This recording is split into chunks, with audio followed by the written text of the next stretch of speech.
Bonjour à tous, aujourd'hui on va vous parler du Serious Game. Le Serious Game peut se présenter sous la forme d'un jeu vidéo, d'une application ou encore d'un logiciel. Le but c'est de développer la gamification dans l'école, c'est-à-dire avoir un cours mais l'avoir à un prix grâce à un jeu vidéo en fait. Donc on parle de ludification et de gamification. En fait, l'idée c'est de faire de l'enseignement un jeu pour que ça devienne beaucoup plus agréable pour les étudiants et du coup essayer d'amener vers une nouvelle éducation. Et donc dans cette vidéo, on va vous présenter qu'est-ce que c'est réellement cette gamification, comment on peut intégrer ça dans les écoles.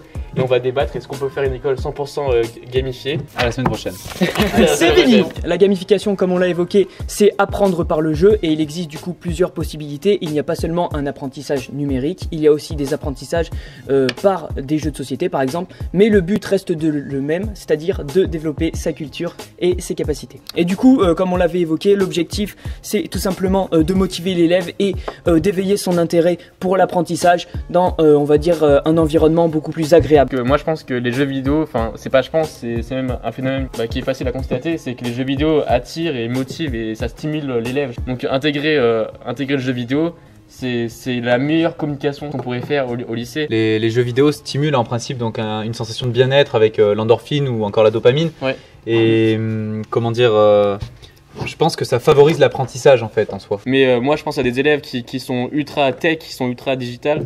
Et peut-être que ça pourrait un peu plus les accompagner vers le système scolaire. Intégrer une classe et favoriser la cohésion de groupe aussi. Oui. C'est-à-dire que la gamification, en fait, elle est basée dans notre cerveau sur un système de récompense, comme on l'a dit, avec l'endorphine ou la dopamine. Certains élèves vont trouver le moyen d'apprendre beaucoup plus agréable, beaucoup plus accessible, étant donné que ça va être sous la forme, en quelque sorte, d'un loisir, d'une gamification, comme on l'a dit, et cela peut se révéler un atout dans l'apprentissage. Ok, donc là, moi, je révèle un problème, c'est comment on pourrait faire toute cette gamification, comment on pourrait apprendre ça aux profs, sachant que eux sont pas habitués à ce système, à ces jeux vidéo. Donc comment on pourrait mettre ça dans les cours, comment on pourrait les accompagner en fait à faire des cours en gamifiés jeux vidéo. Je pense comme pour tout, mettre en place des stages. Après c'est compliqué parce que notre système est basé sur des études on va dire plutôt concrètes, qu'on est dans un système très fermé, c'est-à-dire que nos cours ils doivent être structurés d'une certaine manière. Mais moi je pense qu'on pourrait... ça va prendre du temps. Oui voilà, ça va prendre du temps, mais je pense qu'on pourrait commencer à le faire en créant des plateformes et en créant des choses d'accompagnement concrètes, mais sachant que oui, les profs ne seront jamais entre guillemets obligés parce qu'on a toujours fait dans ce système qui est sans la gamification. Mais on peut le voir à Grenoble, c'est eux les précurseurs de la gamification dans le monde presque. On peut le voir que ça a plutôt bien marché et que les profs ont pris l'initiative assez rapidement dans cette école. Et après justement je pense aussi que les professeurs ont l'habitude de nous apprendre et on les en remercie. Mais je pense que c'est aussi bien pour nous de pouvoir apprendre des choses justement à nos professeurs. Et échanger, voilà, vraiment que les cours deviennent vivants, on échange sur des méthodes, des façons de travailler. Ouais. Après du coup on peut noter que cette gamification elle ne va pas pouvoir s'exercer dès à présent, mais on pense plutôt à une transition vers les générations futures de l'enseignement qui pourraient du coup présenter cet avantage dans leur enseignement, donc quelque chose de plus agréable pour leurs élèves. Ouais. Après moi j'ai pensé pour l'idée de Mathieu qui était les élèves pourraient un peu apporter leur pierre à l'édifice de la gamification et pourraient un peu aider les professeurs peut-être à comprendre ce système du jeu vidéo. Je pense qu'on pourrait limite créer par exemple un hackathon par exemple, plein d'élèves qui vont réfléchir comment on pourrait gamifier les cours. Et donc ces élèves pourraient travailler sur une plateforme à donner après aux professeurs, par exemple des outils clés en main. Donc ouais, je pense que ça pourrait aussi venir des élèves et que tous entre nous on pourrait réfléchir à quelle plateforme prendre, quel type de jeu vidéo on pourrait s'inspirer, etc. Après on parle de la gamification de l'enseignement, mais il faut aussi savoir que certains jeux peuvent proposer du coup des connaissances qui peuvent être rapportées à l'éducation. Par exemple si on prend la série des Assassin's Creed qui se base sur des faits historiques, la plupart de ces faits s'avèrent être réels et peuvent très bien illustrer un cours sur par exemple l'histoire, la Révolution française ou l'Antiquité. Oui, après je pense que là il y aurait peut-être un problème dans définir le serious game et le jeu vidéo concret qu'on a tous les jours. Mais ça peut servir d'exemple. Oui, ça peut servir d'exemple, ouais, c'est ça. Mais en fait, je pense que il pourrait y avoir un problème entre le jeu vidéo où on se divertit tout en apprenant, mais en fait, il faut qu'il y ait un juste milieu, c'est-à-dire que on apprend beaucoup de connaissances et on a quand même un moyen de se divertir un petit peu, mais il ne faut pas que le divertissement... Oui, différencier le loisir de l'enseignement. Yuka-Echu a justement créé un référent qui s'articule autour de 8 concepts fondamentaux. Donc il y a le sens épique, l'accomplissement, l'acquisition, la rareté, l'évitement, la curiosité et l'imprévisibilité, le social et pour finir l'empowerment.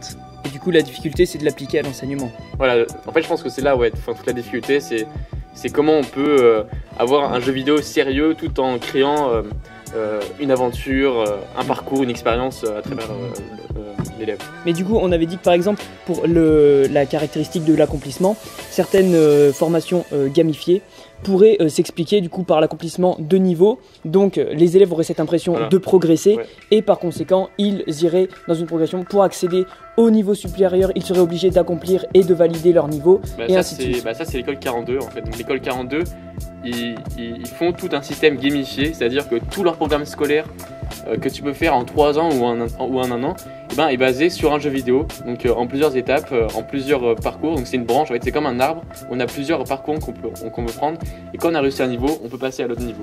Sachant que en fait, le joueur est libre du coup de travailler quand il veut et il peut le faire à son rythme. Et aussi il peut changer de branche si il veut prendre cette branche plus tard, il va prendre une autre branche de l'arbre et développer une autre partie de son parcours.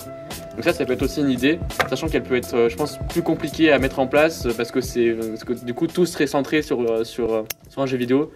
Moi j'avais plus pensé à créer des cours spécifiques dans un jeu vidéo, par exemple des cours qui sont plus difficiles à apprendre en physique, en histoire, et on pourrait les faire en système un peu gamifié. Donc je pense qu'il faudrait sélectionner les cours qui pourraient passer juste à l'oral sans avoir de support, et des cours qui sont plus difficiles où on a besoin plus de schémas, de visuels pour apprendre. Du coup, on peut dire que du coup cette gamification c'est un outil pédagogique, c'est-à-dire que ça va aider à la fois les profs à préparer des cours peut-être d'un nouveau genre, plus concrets et en même temps plus agréables pour le public visé. On pourrait même le qualifier de techno-pédagogique justement. Ah, bien sûr, parce que du coup, en quelque sorte, il va s'appuyer sur la technologie et la gamification pour créer un nouveau style d'enseignement. Ensuite, donc, on a dit que c'était un avantage pour les profs, mais également un avantage pour les élèves. Ils sont vraiment acteurs du cours en fait, je pense. Leur immersion et puis normalement leur intérêt devrait être démultiplié. Ah oui. Je pense que ça peut être intéressant justement de chacun dire ce qu'on en pense de ce processus de gamification, les avantages, les inconvénients que pour chacun, on peut trouver. Ouais, moi je pense que il y a beaucoup d'avantages, en tout cas chez l'élève, parce qu'il sera plus acteur dans le cours, il sera stimulé, il aura envie d'aller en cours tout simplement, et puis il apprendra des choses grâce à la gamification. Je pense que par contre il y a beaucoup de difficultés qu'on pourrait mettre en place cette gamification, parce que c'est difficile d'avoir déjà le matériel, que ce soit informatique, digital. Donc pourquoi pas réfléchir à des choses physiques réellement. Et aussi à la formation, comment on pourrait mettre ça en place, comment on pourrait développer des solutions pour les professeurs, des choses clés en main pour qu'ils créent leurs cours grâce à la gamification. Je pense que c'est des problématiques qu'il faudrait vraiment se poser, et pourquoi pas lancer un hackathon, en tout cas peut-être au nom de l'école créative, pour créer un hackathon sur le sujet de la gamification. Donc comment on pourrait accompagner les profs à faire ces cours en jeux vidéo. Ça pourrait être concrètement une bonne optique, parce que comme on le répète souvent, pour beaucoup d'élèves, les cours c'est une contrainte. Donc s'ils deviennent plus agréables, plus concrets, parce que, et également par exemple, comme on le disait précédemment, évoquer des théorèmes comme par exemple la physique corpusculaire sans avoir de véritable illustration, c'est quand même relativement compliqué. Voilà. Donc moi je pense que ça pourrait être une véritable aide et un véritable avantage. Là tu parlais de la physique, des choses visuelles, etc. On pourrait même aller plus loin, c'est-à-dire avec des casques VR, on pourrait voir vraiment en 3D les choses que l'on pourrait pas montrer, que les profs ne pourraient pas montrer avec leur écran.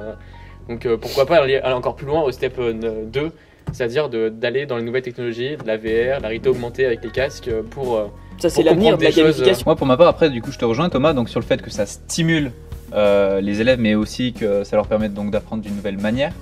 Par contre, j'y vois aussi également de nombreuses limites. La première, c'est le risque d'être déconnecté de la réalité. C'est-à-dire que les personnes se prennent trop dans leur jeu et que, au final, elles soient déçues justement après de revenir dans le monde qu'est le nôtre. Voilà. Mais également, je vois un deuxième problème, c'est que pour les personnes qui ne font pas spécialement des jeux vidéo, je pense notamment aux filles, bien qu'il y en ait certaines qui jouent, mais la majorité de filles ne jouent pas aux jeux vidéo. une partie des garçons également. Oui. Donc justement, comment eux les accompagner et est-ce qu'ils seront attirés par ce genre de façon de travailler? Après, je pense qu'ils seront forcément plus attirés par un système gamifié qu'un système normal, classique à l'école. Par contre, je pense que ton point évoqué sur le monde du travail, le jeu vidéo, je pense, c'est un point à aborder en tout cas et à réfléchir.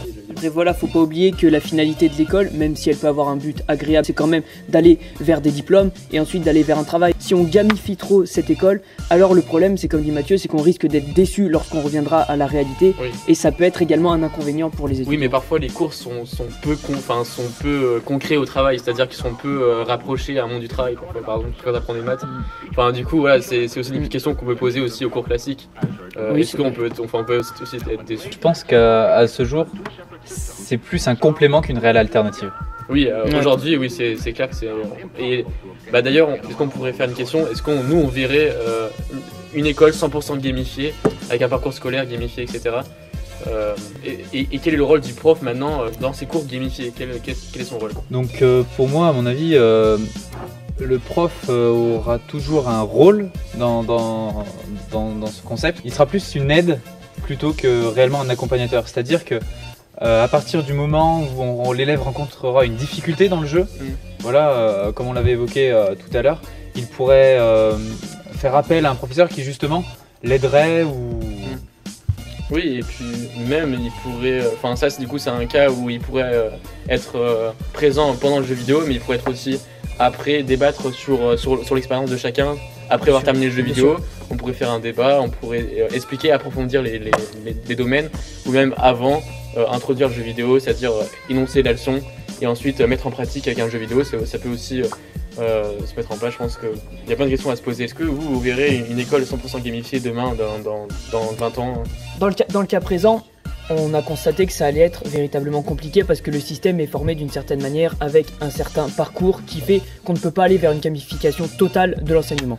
Par contre, dans le futur, comme on l'avait dit, on pourrait avoir des classes vraiment composées sur un programme gamifié et avec un professeur qui lancerait des débats, qui serait là en complément, en soutien pour les élèves et qui pourrait au final aboutir au même diplôme mais avec un système différent. Pour ma part, je pense que voilà, dans l'absolu, on peut compter au moins une vingtaine d'années avant que vraiment ça explose, parce que voilà, la société française encore plus que le reste, on est attaché à nos anciennes manières, on n'aime pas trop la modernité.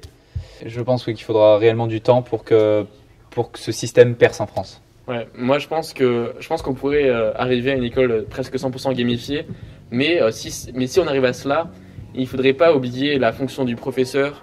Il faudrait qu'il y ait un juste équilibre en fait entre le jeu vidéo et le professeur et le contact physique en fait. Pourquoi il est dans une école? Parce qu'on veut avoir un accompagnement personnalisé par le professeur. Je pense qu'il ne faudrait pas tout standardiser par un jeu vidéo. Ça serait, je pense, le côté négatif de la gamification. Oui, en fait, ne pas oublier le rôle de l'école, c'est-à-dire ne pas oublier qu'on est là pour être éduqué avec le rôle d'un professeur assisté par la gamification, mais dans un objectif, comme on l'avait dit précédemment, d'obtenir des diplômes et de s'insérer dans la vie active. Voilà, moi je pense qu'on a à peu près tout dit, on a discuté sur différentes opportunités qu'on pourrait voir sur la gamification. Je pense qu'on pourrait peut-être envisager un événement, un hackathon par exemple, sur le sujet de la gamification, parce que c'est un sujet qui est intéressant et je pense qu'il pourrait intéresser aussi les élèves. Oui, et puis voir un petit peu l'avis des gens. Et puis je pense que nous on pourrait être moteur de ce projet. Ça peut pas forcément venir des professeurs parce qu'ils sont pas forcément habitués aux jeux vidéo. Et je pense que ça pourrait plutôt venir des élèves à accompagner le professeur pour créer des jeux vidéo en cours. Tout à fait, donc dites-nous ce que vous en pensez justement de ce projet en commentaire. Si vous avez des questions aussi sur la gamification, on sera là pour y répondre. Faut pas hésiter. Voilà, donc n'hésitez pas à nous suivre sur Instagram, Facebook et YouTube. Et on se dit à dans une semaine pour une nouvelle vidéo. Ciao.